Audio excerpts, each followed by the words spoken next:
Ngunit si Hana ay walang anak.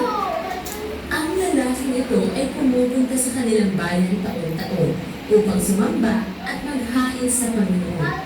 At sa tuwing sila ay maghahain, ay binibigyan niya sa Penina at ang kanyang mga anak.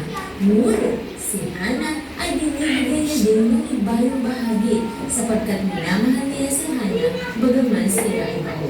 Paranging iniinis si Hana dahil sinarahan ng Panginoon ang kanyang bahay-bata.